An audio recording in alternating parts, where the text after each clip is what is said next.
আমি বাহরাইনে গত রমজান ঈদের দিন ডিউটিতে গেছিলাম। যাওয়ার পরে আমি প্রায় দোতলার উপর থেকে পড়ে গেছিলাম।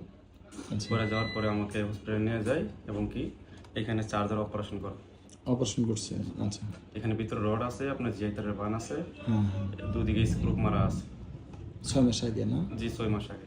আচ্ছা, তারপর অপারেশন করার পরে কতদিন ছিলেন? ওইখানে আমি 13 দিন ছিলাম। 13 দিন পরে আমি বাংলাদেশে চলে আসি। আচ্ছা, আসার পরে প্রথমে এক ডাক্তারের কাছে গেছি, উনি প্রায় ওনার কাছে মাসখানেক মতো চিকিৎসা করছি, কোনো কিছু হয় নাই। আচ্ছা, আপনার পায়ে তো ইনফেকশন হয়েছিল? জি, ইনফেকশন হয়েছিল। ইনফেকশন হওয়ার কারণে উনি বলছিল যে এখানে ভিতরে 2টা জিআইটারের বান আছে, এগুলো খুলে ওইগুলা কাইটা দিতে হবে, খুলে ফেলতে বলছিল। জি বলছিল।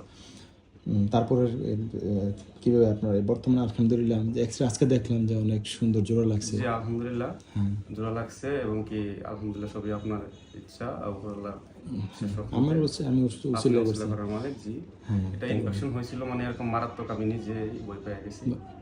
আচ্ছা, আলহামদুলিল্লাহ এখন তো সুস্থ। এখন আলহামদুলিল্লাহ তো সুস্থ। বিদেশ যাবেন কবে আপনি? সামনে মাসে 19 তারিখে ইনশাআল্লাহ আশা আছে চলে যাওয়ার। আচ্ছা, আপনার আসলে এই ভিডিওটা রাখার উদ্দেশ্য হচ্ছে আমরা আসলে ড্রেসিং করে ভালো করছি, ঠিক আছে, এটা সম্পূর্ণ আল্লাহ তাআলার রহমত না হলে ভালো করা সম্ভব না। কথা বুঝছেন? মানে আপনার এই ভিডিওটা রাখছে একটা উদাহরণ হিসেবে যে আল্লাহ তাআলা চাইলে যে কোনো খারাপ ভাঙ্গাও, মানে যেটা আপনার রড খুলে ফেলতে হবে আবার অপারেশন করবে এরকম প্ল্যান দেয়, এই অপারেশনগুলো যে ভালো হয় এটা একটা নিদর্শন হিসেবে আপনার একটা ডকুমেন্ট রেখে দিলাম।